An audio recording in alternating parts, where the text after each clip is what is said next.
The following is paid programming and is operated and produced independently. The current views and opinions expressed belong solely to the operators and do not represent the views or opinions of Family Flavors, The Slide, WBN, Inc., its affiliates, its sister companies, or respective companies which these individuals are affiliated or have been previously affiliated. The program's participants' opinions and content are based upon information they consider reliable, but neither Family Flavors, The Slide, WBN, Inc., nor its affiliates warrant its completeness or accuracy, and it should not be considered as such. All rights to the media broadcasted on this platform belong solely to the copyright owners of said media.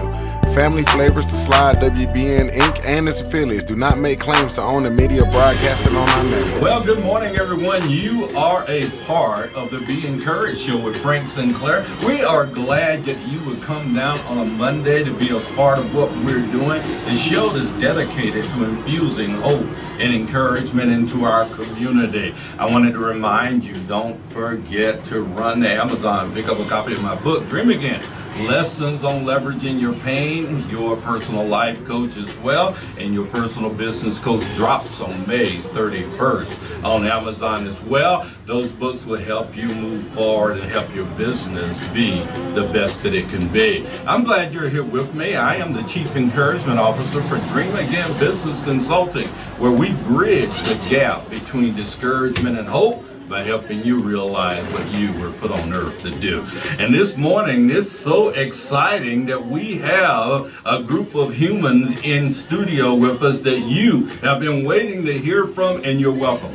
So let me give you an opportunity to get these guys to introduce themselves to you. First of all, I wanted to thank my good friend and youngster Rodney Galette, who is the president of the Black Chamber of Commerce. He's reinvigorating, rejuvenating that group of humans so that they can rise up and create the space that they were designed to create. Rodney, thank you for being on. Introduce yourself, and then we're going to go around the table, since we are on a round table, and give you guys a chance to introduce yourself to our public as well. What's going on, everybody? Thank you for the kind introduction, my friend. Appreciate you. It's an honor to be on this panel with all you lovely melanated people. So my name is Rodney Galette. I am a certified ethical hacker and CEO of Firma IT Solutions. We do managed IT and cybersecurity for businesses. I also am proud to serve as the president and CEO of the Colorado Springs Black Chamber of Commerce. Shout out to our incredible board. Prayers and love to our treasurer, Natasha Hudson, who's up in Denver dealing with a medical issue. Love you, my sister. I'm also on the board of the Colorado Springs Conservatory, the Colorado Springs Chamber and EDC, the Cultural Office of the Pikes Peak region, and a bunch more. Okay. So thank you. It might be easier for you to tell us what you're not on. Yeah. All right. So yeah. I believe in community, so that's where I'm at. There you go. We're glad you're here. Rachel Stovall, my dear friend, sister, tell us a little bit about you. I'm Rachel Stovall, and I am a community advocate, a long-time community organizer here in the Colorado Springs region. I grew up here, so this has always been my space, and I love it, love it, love it. In being a community advocate and advocating for the wellness of us here in the region, you know, you have to look at that on multiple fronts: family, business, faith, everything. We're all connected, and we have to understand what kind of responsibilities that connectedness brings us. So glad to be here, and just glad to be getting ready to encourage y'all on Motivation Monday here at Family Flavors, The Slide World Broadcasting Network. You can do it. Yeah, we're going to start there. Yeah, we can do it. Rachel also is a candidate, House District 17, for state Congress as well. That's the last plug you get, sister. So, Thank you. Yeah. So I feel like I thought I'd throw that in for free. I'm not mad. I just know that most people know me in that capacity where something is a problem that needs to be solved, and know that if I don't know how to solve the problem. I know who can solve the problem, because the power of relationships is that strong, even in the political realm. So we just gonna do what we do on this panel today. What you do, yes, we are. Yeah, I probably need some convincing on that realm, but anyway, we'll keep on going around the table. Mr. Folson, so glad you're here. Introduce yourself to us, if you would. All right, I'm Marc Fulson, New Jersey native, but I've been a transplant to Colorado when I went to the Air Force Academy.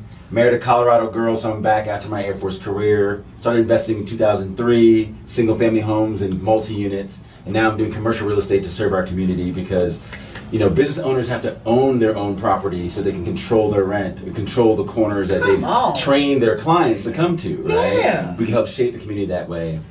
And when I'm not doing that, my wife went to UCLA for interior design and architecture, so we have a company called Fulson & Company. Check us out on Instagram. So we help people build homes, renovate homes, and also furnish their properties, commercial and residential. So I'm the COO. I kind of call myself the mansplainer, the customer relationship guy. I do video. I do all the stuff that Mary Lou doesn't want to do. That sounds like a good husband that's going to be married a long time. Congratulations, brother. Well, we do have 4 boys, too. So she's a saint, keeping us out of trouble and stuff like that. That's awesome. Awesome. We'll have to have you back on the marriage show that we got coming up. Oh, we would love that. You sound like you're rocking the marriage, brother. Yeah, So I love that example you were setting. Thank you. Doctor.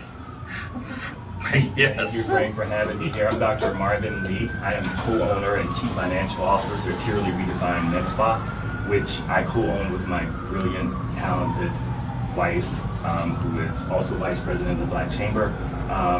But we are trying to plug into this community in a real way.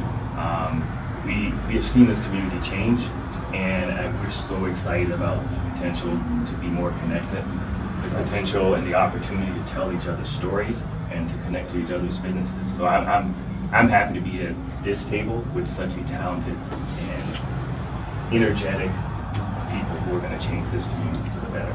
Absolutely. We are all in that space as we look from abroad, from a 360-foot, 1,000-foot view of Colorado Springs in the business community. I want to go around the table today, and I want to ask you guys, everything on a scale of 1 to 10, 10 being kicking absolute, I don't cuss, so you know what I'm saying, right? I'd have to hand over to Rodney to throw the cuss word. But Yes. I got you, brother. I got you back. I knew you had me. It's a talent. I used to. When I got out of the Air Force, I had to learn a whole different vocabulary. Right? So, but anyway, on a scale of 1 to 10, what do you think black business is in the community right now? What say you, Marc? I think there's so much talent, but it's not networked. Yes. Right? Because we need to, it's about communal wealth, right? We need to be able to pass referrals to one another. So I think we have brilliant, hardworking business owners, but I think organizations like the Chamber, conversations like this podcast can help bring us together. So when somebody has a need, like, hey, my kid has a medical need, or my kid has a, you know, developmental challenge, we're looking to each other first, whether that be for actual business or for consultations. Because sometimes you can't help somebody directly, but each one of us have a network. So I think 1 to 10, I'd probably say we're in the 6.5. 6.5. 6.5. Yep. Because I think we're serving well, but we're serving well as individuals. When we start serving well as a team, we can start changing and shaping communities. Love that answer, brother. Dr. Marvin, what do you say? You know, I'm in that same range. I'm right at 7. So I feel like we are operating in silos and doing things. But what I'd like to see us get better at, and I think we're actually doing it. We're doing it right now, actually. Get better at telling each other's stories. That's good. So from my perspective, our small business is about 3 years and change old, and I definitely am committed to getting out there and telling my story. But I'm just as committed to telling your story and Rodney's story and your story, Frank. So I think once we get that more interconnected state of being, and we're getting there, like we're actively getting there. we'll model ourselves after communities like Greenwood District in Tulsa. You know, over 100 years ago, they did it. They did it well, and they did things like, you know, even the idea of doing something like venture capital that originated from what our people did in that community. So I'm just super excited and encouraged, and that 7 is going to be a 9.5. Right on, right on. We got a 6.5. We got a 7 on the table here. My daughter's a venture capitalist, actually in Denver, and just had $15 million infused into her fund 2 weeks ago. And we're really, really happy about the work that they're doing as far as bringing underprivileged communities up and lifting them up. Rodney, I know you have absolutely nothing to say on that scale. I think we're about a 6. Okay. I think one of the biggest potential successes we have on the table is harnessing our collective power as Black enterprises. That's not. We're working on that. That's what one of the functions of this Black Chamber is supposed to be, is to be that collection point. Because our economic power can do some amazing things. It'll take us to 10 and past 10 on this scale. All the things you were talking about, Marc, all the stuff you were talking about, what you're about to talk about. He knows. All hinges on that economic development piece. And, right. you know, I do see that, you know, Black women have started tons of businesses post-COVID, you know, because they're brilliant. You know, love my sisters. Absolutely. So we need to keep supporting that, and also more engagement from our Black community in places where we're not comfortable. Right. So we have we're about 6% here in Colorado Springs. When you talk about how many people that is, it's still a lot of people. But when I think about engagement, when I think of all the rooms that I'm in alone, it's a problem. And I've been working on that since I've been here. And I want to bring more people out into these spaces. Right. And that's where we need to go. That's how we're going to get to that 10, right? Right on, right on. Yeah, I love that. I love that. I would say you, Rachel. I have to be in the 7 to 8 range, because Colorado Springs, just on its face, is one of the best business environments in the United States. You know, but we have a number of things holding us back from tapping into what is here. Some of it is lack of knowledge. I talk to business people all the time. They're not sure where the funding is. They're not sure where the support is. They're not entirely sure.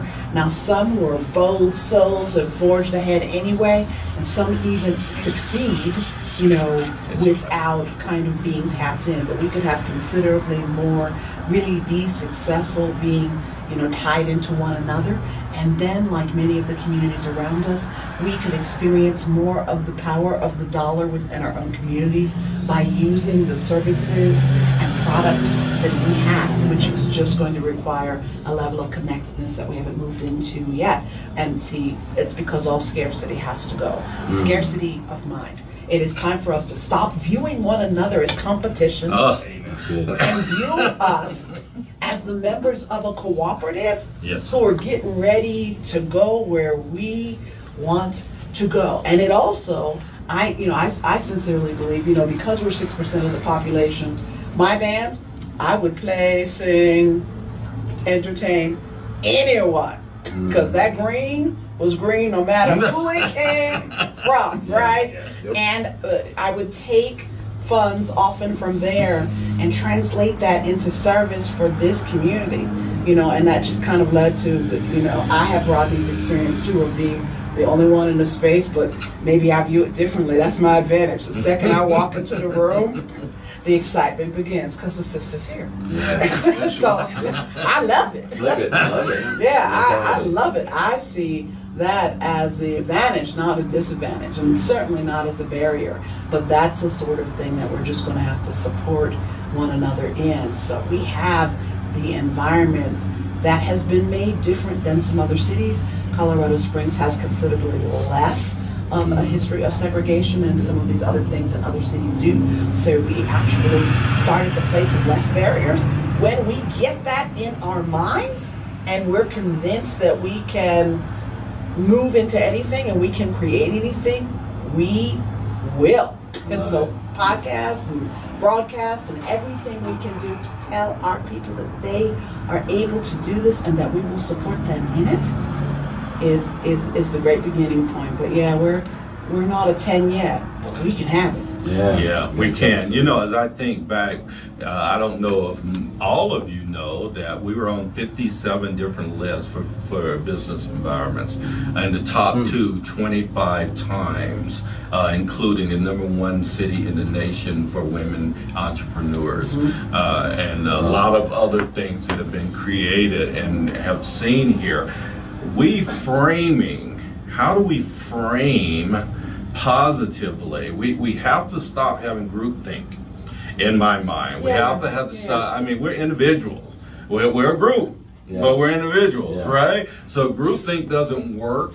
So how do we help portray the message that your opinion, your viewpoint on life is important as a black person on the Front Range? Oh, well, you control the narrative. And you get out and work with partners who are responsible for telling the stories like this.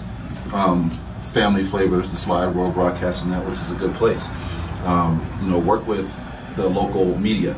Right. Build relationships with them, not just transactional ad-based relationships, but go out and find who's working back there, who's the GM, who's the production, manager, who's the sales rep people, who are the engineers in the back putting the news broadcast together. Get to know all those people, and then help you shape the narrative. Yeah. When I first moved here, I saw black images in the media as pretty negative. Go for that. All of them are in the paper.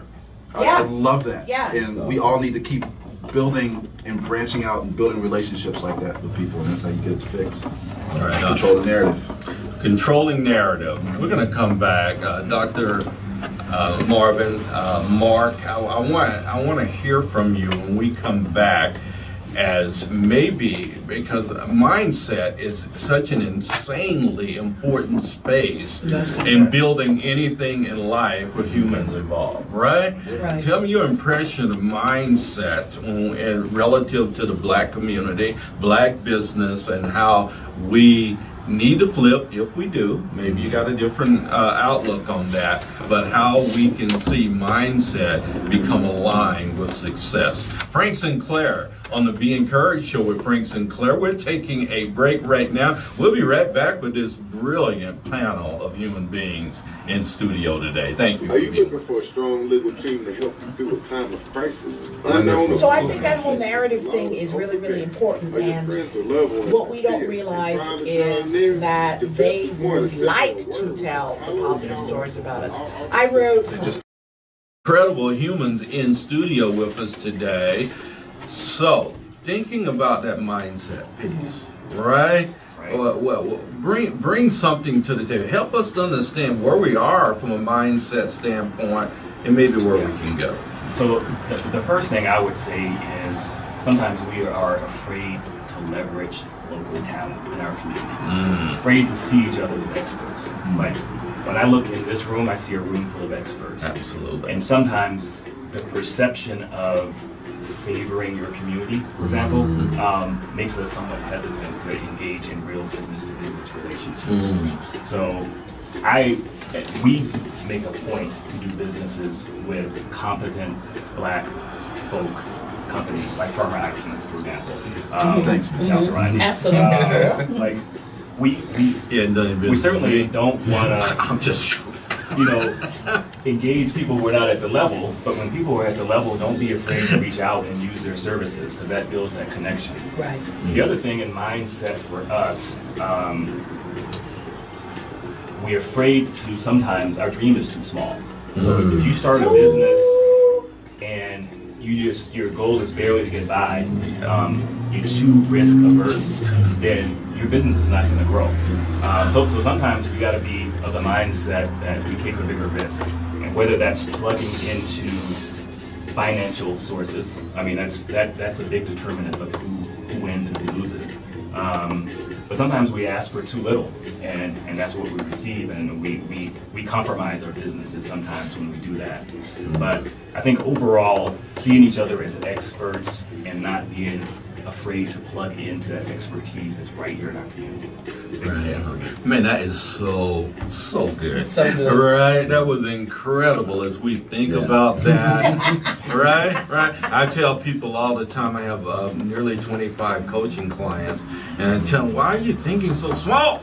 Yeah. Stop thinking so small. And that transcends race, gender, and any other perceived block. We think so small. Start thinking big. Yeah. This place calls itself the World Broadcasting Network. And man, the owner is standing up here right now, and I'm telling, let's be the World Broadcasting Network. Right? Now that's big vision thinking right there, right? Let's be the World Broadcasting Network. That means we have to appeal to some folk that maybe don't walk according to the way that traditionally black people walk, right? Yeah. Gotta make room for that. Gotta make room for it. Mark, talk to us. So I love that idea about dreaming big. You know, one of my mentors said, write down your dream, step back, assess it, and then dream even bigger. Yes. Because sometimes that first draft, we just lock into that and we think it's too small. And I think with the mentality, I think Colorado Springs, African Americans at Colorado Springs have an amazing mentality. They're go-getters. They're trying their best to excel. Absolutely. But unfortunately, it's kind of based on your platform. Like if you start in the middle class, then you aspire to be upper middle class and upper class. If you start at the bottoms, you're like, yo, can I just get out of the bottoms, or can I just like survive the bottoms, right? And so, living witness. Yeah, living exactly. witness. And so to me, I think we talked about networking each other together as active business owners. But I want to add a new element as far as mentality of not seeing your resources as just your own, right? Like mentors tend to make their prodigies in their own image. But if we start using each other to say, you know what, I see these young people, I don't want to be a doctor, or I don't want to be a veterinarian, I don't want to be a broadcaster, but I know one, and I connect people, right? Make those relationships. And in addition, this whole segment, so we have our young people started early, find those gifts in them, nurture them, and get them plugged into entrepreneurs, and say, hey, you know what, you're going to start doing interns at age 11, working in, the veterinarian's office, just kind of cleaning up, sweeping up, just being in that environment, or the lawyer's office. And then in addition, we have this whole segment called the retired CEOs and business owners, where they have all this knowledge between their ears, but nobody asks them. There's no camera following them around, right? And so you have these people that have been serial entrepreneurs for 50, 60 years, and now they're in a retired state, but nobody asks them, how did you build your wealth? How did you manage your company? How did you deal with lawsuits? How did you raise capital? How did you pick business partners? So I think if we can do that, it's such a rich resource, rich soil. Imagine getting an 11-year-old sitting with a 65-year-old and saying, hey, I want to be a lawyer. I'm pre-high school. You have been a lawyer and now retired, sold your business. What can happen to a community if we do that? That's incredible. It really is. I'm thinking about this whole conversation that we're having this morning, and we want to put it on the table this morning, right? We want to be vulnerable, we want to be transparent, we want to be totally open to our community as we're talking about black business this morning. Rachel, tell me in your mind some roadblocks or challenges to our community embracing the opportunity for kicking butt in the region. Trauma. I know that that's a surprising answer, and it's not the thing that we talk about in business, but we should, because if we are damaged on the inside from things that happened, it shows up in every area of our lives. When we go through a trauma of some type, the body even freezes at that point. So if you were a teenager and you witnessed a violent act, you stopped, part of you stopped at being a teenager and didn't grow with the rest of you. And that kid will show up in your life and tear it up. So I think that this is some of the things that we have to get for real, and that we have to tell people if we have had to survive or live through trauma. A lot of times people look at a successful person and they assume that they haven't been through anything. Oh, you were born with a silver spoon. Oh, your parents were college educated. Oh, this was easy for you. You haven't been through anything. And those stories have to stop, and that That's means that right. those of us who are becoming successful or more successful, or any of those places, need to tell the people behind us, I lived through things, and this is what I did to heal, so that all of that stuff didn't stop me. And those are raw stories. You would be surprised at what people have lived through. I have a mentor in her 80s, and when she began telling me the stories of what she lived through, it was startling, because she's one of the most decorated educators in the United States. Mm-hmm. And you just look at her and go, wow, your life is blah, blah, blah. Indeed it is, but she's lived through things, which shows the proof that power is not about where you begin. Power, internal power, is about every choice you make going where you want to go. Right on. That's one. That is so good, bringing trauma to the table. What I heard and extracted from what you just said is the incredible power of story. Right. Because my parents finished 6th and 8th grade respectively. So I had no privilege whatsoever coming up or having an opportunity. None of that was given to us. We can carve out spaces from those traumatic places of watching my dad beat my mom, Right. and all of the things that I had to experience as a young Yes. man, right? Right. Rodney, tell us, my friend, the power of story. You're a good storyteller, because I've heard you. Right on. Right? You're a good storyteller. How do we extract story? How do we create safe space for story in the Black community? It starts with courage. So, the vulnerability we're talking about, what you on the table, you have to be courageous enough to let those stories out and let people know the experiences that you've been through. What's interesting about this read, this is my 5th community as a military spouse or whatever, so I've seen Black communities in different places in the country, and they're not all the same. This one's unique with our demographics, and when you have Black people telling their stories in a community like this that's like mostly white, there are people that get uncomfortable hearing your story, and they want to tell you that this can't be, or it's very shocking to them. And I think the way that you communicate your story is the most important. That's what's been my success for telling the stories, is that James Baldwin has a quote that I just absolutely love. I took it to my Civico, Colorado Governor's Fellowship for the first week. We had to bring quotes, and it says, if you are, probably paraphrasing, if you're Black in America and you're relatively conscious to be in a rage, constant rage all the time.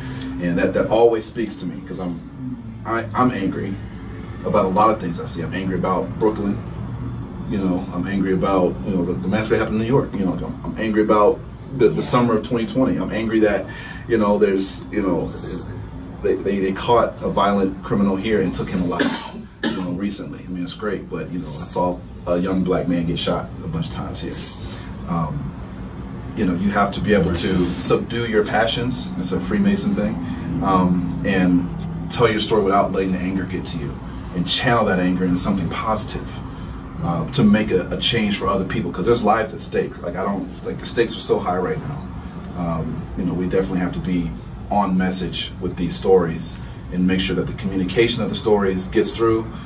With there's a way to communicate without offending somebody, and there's going to be a level of offense, and that's okay. I did it through Rotary. It was pretty interesting that whole year, because that was a cultural awakening for that group. As the first African American president in like 104 years. So I definitely had a mission to make sure that these folks knew, my fellow Rotarians knew, more about Black people than just me and our experience, than just what they may have seen on TV or read in the paper. And I think it was very successful. Some people opted out, and that's okay. People are going to opt out from the conversation. That's okay. There's more people that want to listen than don't want to listen. So focus on those people, and we'll have a positive impact. So good. Right on. We're going to come back and continue the story. I told you we're going to be raw and real today, right? And just kind of throw it on the table and talk about some things that we really don't talk about. Dr. Marvin, when I come back, I want to address, because I'm listening to 4 Black people other than me around the table. A lot of people, unless I told them that, wouldn't know that I'm talking to 4 Black people around the table. Sure. 4 very articulate Black people around the table talking about things today. And we get pushback from that. If you don't speak a certain way, if you don't behave a certain way, I want you to address that when we come back on Family Flavors, The Slide, the Be Encouraged Show with Frank Sinclair. I think we're encouraging them. Yeah, I think we're doing some good work right now. It's good. great. Yeah. I'm kind of excited about delving into that how you sound subject, because we all have different reasons for the way that we sound. My reason was surprising. I don't even know if you know this. English isn't my first language. You know what? There is no stopping us now. I believe that with all of my heart. That's the reason that's my theme song, is because we want to go into a place and say, you know what? There ain't no stopping us. Right. There ain't no stopping us, because we were destined to make a difference. Dr. Lee. James Baldwin, you brought up. Yeah, we were talking about balls and all. James Baldwin, but I won't even get into you. That's a conversation for a different day. Dr. Lee, we're talking. I'm listening to you, my friend. You sound like a doctor, right? Yeah, you do. How do we overcome the stigma, the difficulty in communicating when we don't sound like we're black? Yes, that is an excellent question, Frank. And I have a story to illustrate my point, and we'll get to it. So, 4th grade, I was identified by a teacher, a mentor, Mary Lewis, strong black, influential woman who's, there's several in my life who have propped me up, but she's one of them. But she had me count to 4. I grew up in a small town in Alabama, had a thick southern accent, sometimes comes out. So I started counting. 1, 2, 3, 4, 5, and she stopped me. And she said, Marvin, you're way too intelligent to speak like that. If you're in certain rooms, your brain power is not going to be evident because of the way you speak. So I worked on some things. I worked on changing, saying 4, for example. But that was a nudge that I needed in the right direction. But what it does is it creates the opportunity to be in spaces where people are making decisions and driving policy, etc. So it gets us in the room if you speak the language, so to speak. But the other thing that it illustrates is how rich our culture is. Like, we code switch all the time. Like, if I'm back at home, I speak a different way. If I'm down in Montgomery, Alabama, where I have a lot of family, I speak and I vibe and I flow in a different way.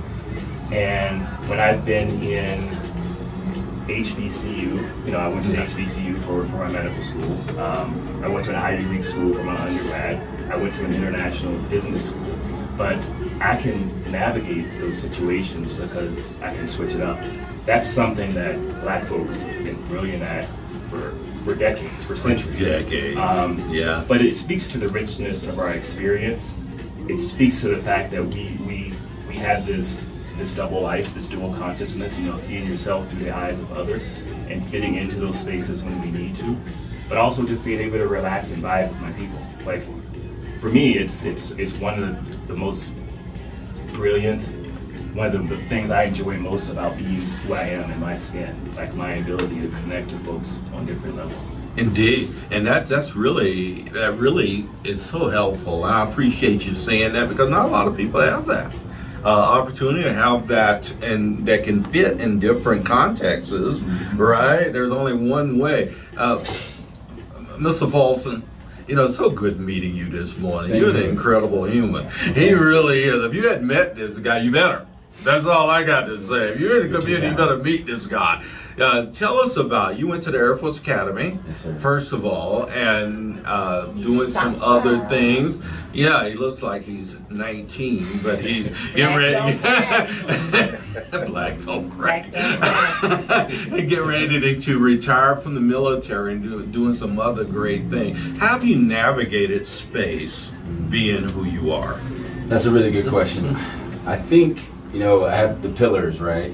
So faith, family, and friends, right? I'm a Jesus follower. Doesn't mean that everybody has to be, but that's really changed my perspective.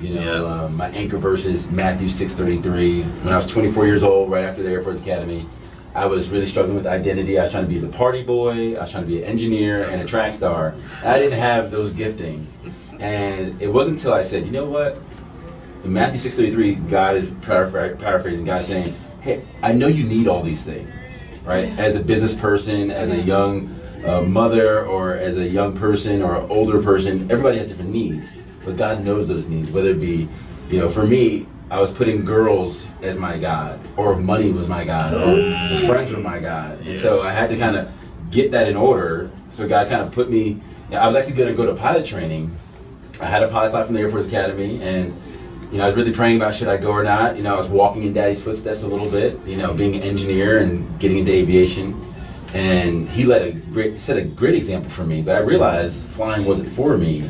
And so realizing, God, let me trust you, right? And then if I trust you, then you'll give me guidance on the right woman to marry, the right career field to work with, good quality friends. Like my friends that were really for me didn't abandon me when I said, hey, I'm gonna live a different way. Yeah. And I think, you know, having family members that love you and encourage you, that aren't afraid to say, hey, I think you have a little bit of a blind spot here, right? Yeah. You know, that kind of keeps me grounded.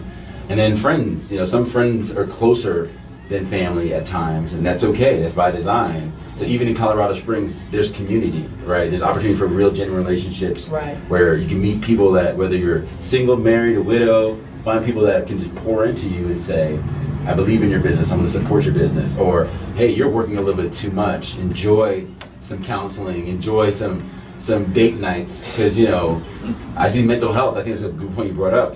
It's kind of like having a Ferrari. If you do routine maintenance, it's inexpensive and not too painful. But if you wait till smoke comes out of the engine, that's when it's really expensive, and the car is down for $2,000. And so being an entrepreneur, stepping off that ledge from the being on payroll is definitely can be stressful, but it's a beautiful thing if you have that balance of saying, hey, I'm going to get some Christian counseling, I'm going to have some mentors that pour into me, I have some family that helps me out. Yeah, from an ex-pastor's point of view, that was absolutely awesome. Moving and amazing to me. We talk about those things, Rachel, and humans. Gosh, I had a thought, and the over 60 moment hit me. It just flew away. I get it. I'm a grandma too. You're a grandma too.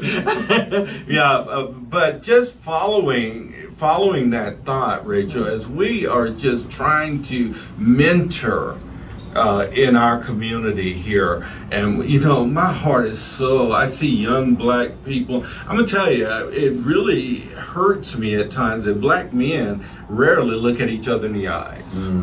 You know what I mean? Anyone else seen that? And other than me, I mean, look at each other in the eyes, or there's some assumption made about someone in space. I'm kind of a high-profile individual. There's a lot of assumptions that are made about me without knowing my story, or without knowing my background, or any of those things.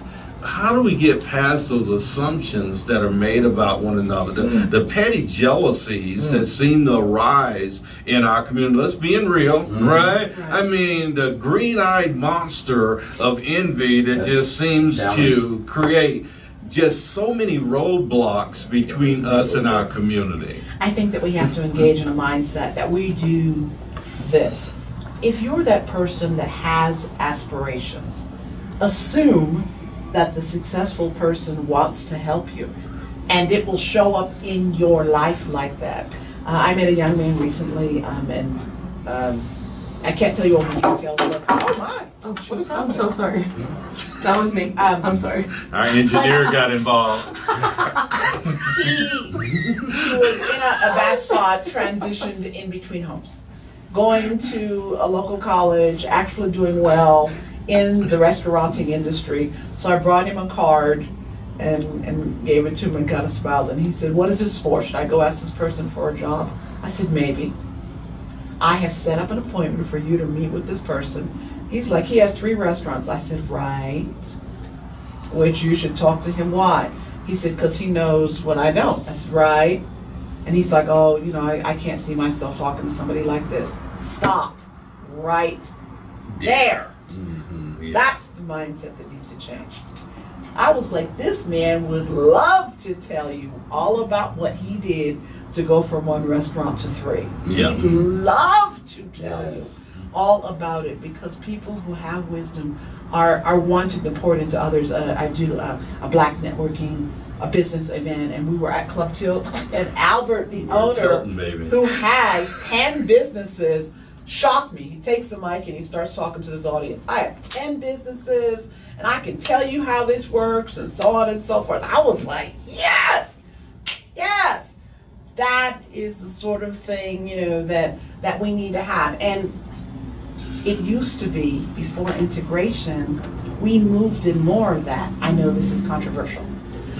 We moved in more of that because the Black man who made $200,000 had to live in the same neighborhood as the man who made $20,000 a year. Because there was no choice about where to live, and there would be a learning that could take place because we would go and we would ask those questions. Now we're looking at people, they live in the white neighborhood. Get over that. Stop it. If you go and you ask that person what they did, interview them, you know, how did you come to your success? People adore talking about themselves. You're right. Sweetie, they'll probably tell you all sorts of things, and then they might like you, and then, you know, you might end up with a job, or you might end up with a connection, or you might end up with the funding. Don't be intimidated. Go and ask. I'm telling you this as a living witness. I started doing stuff like that as a kid and found my path moving more and more upwards because I became less and less intimidated. Also, the more you do that, the more you stand in front of the person that you were intimidated with, the less intimidated you become. Finally, you might think of yourself as an equal despite the fact that maybe you don't have the income yet. There you go. You'll carry yourself with confidence. Yeah. You'll be willing to go into the space. So it begins there. Likewise, people who are at those places need to create opportunities for themselves to impart into others. Yeah, indeed, indeed. You know what? Can we just roll through this segment, engineer? Okay, thank you. One thing that I found, and scientifically this is true, people that are smart typically have people that are smart. It really does, right? I mean, typically, no one would think that my parents 6th and 8th grade, but because the environment didn't allow for some things to be uplifted and to transpire, so we never knew what they would be from an intellectual point of view, and et cetera. So, my thoughts, Rodney, as I'm going to you, is that we need to build a higher level of emotional intelligence in our community. I want to hug you so much. Instead of thinking about so much from the intellectual, we enthrone the intellect in our culture, right? Nothing wrong with being smart. I'm down with that, right? I'm not the dumbest guy in the room. Well, in this room I am. But in most rooms I'm not.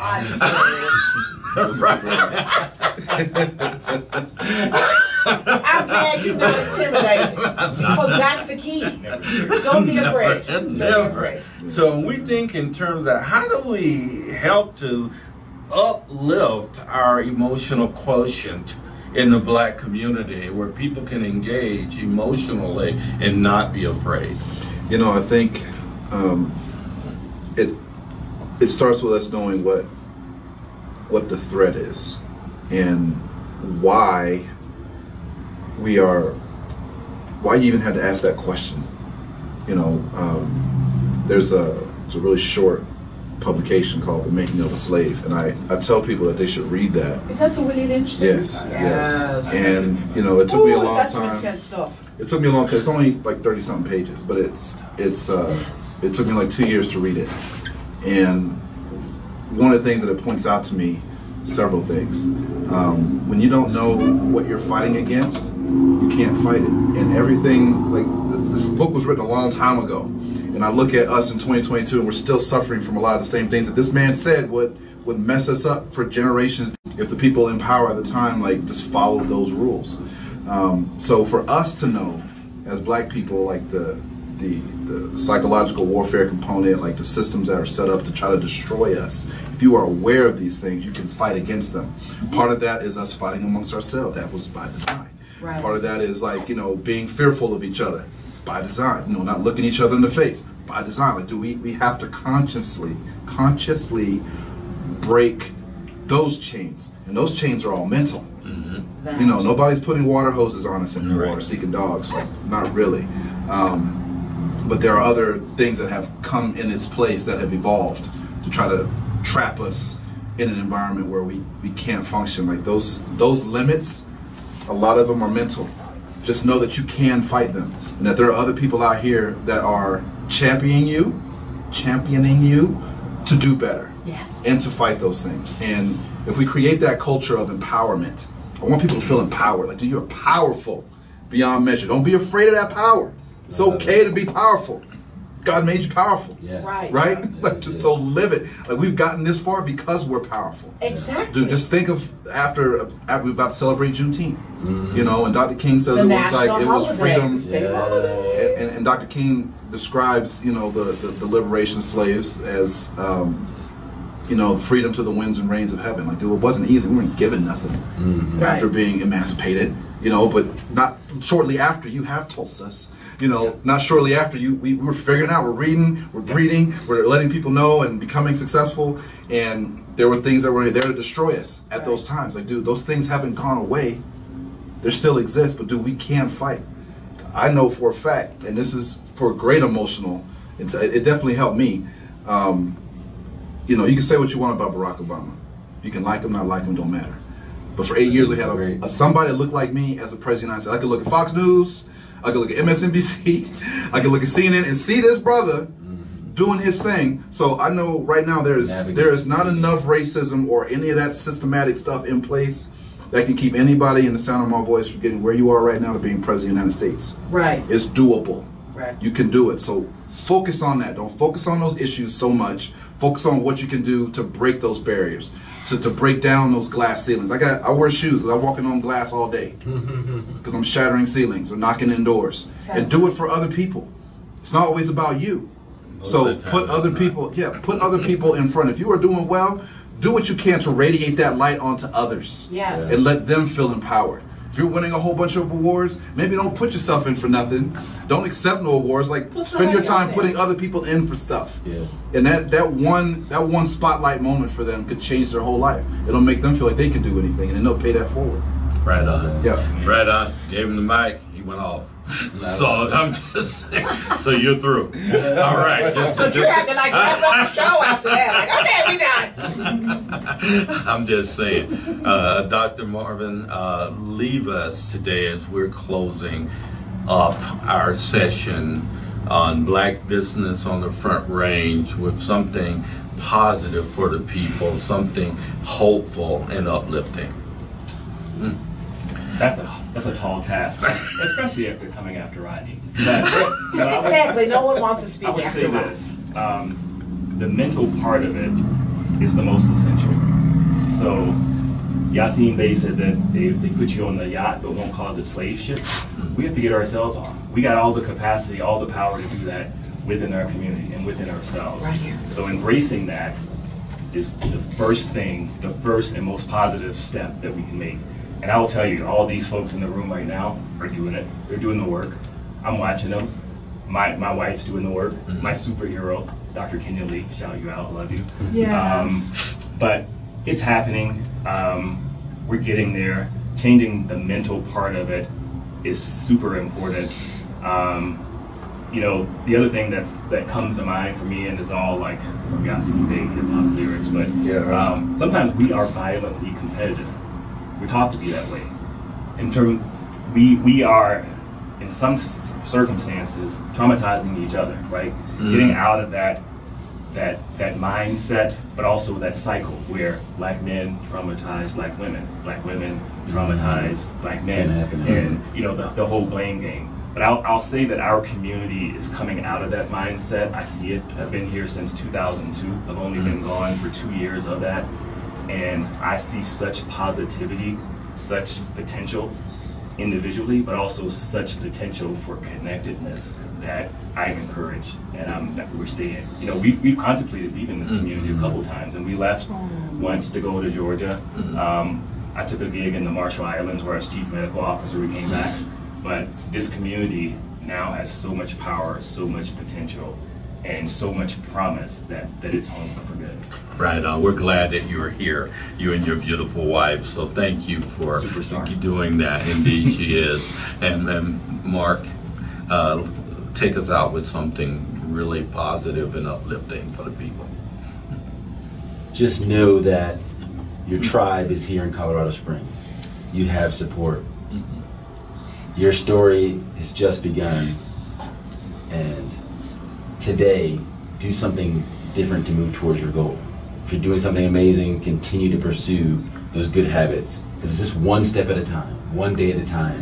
And a couple successful days turn to a successful month and year. So you have people in this race for wealth, power, and prestige. The Lord is on your side. Let's go kick some butt and make a difference in our world today. Indeed, indeed. So there you go. Ladies and gentlemen, this has been the round table for the black business in Colorado Springs today on the Be Encouraged Show with Frank Sinclair. Thank you for being a part of the group. I didn't even give you a number because we didn't want you to call in because these guys had too much to say.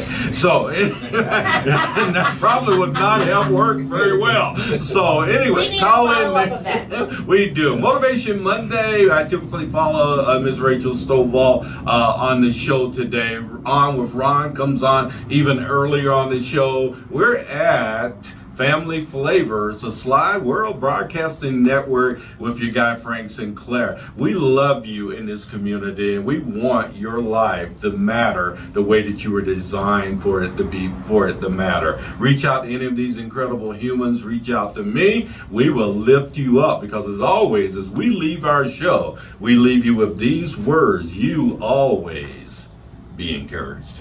Yes. Wonderful.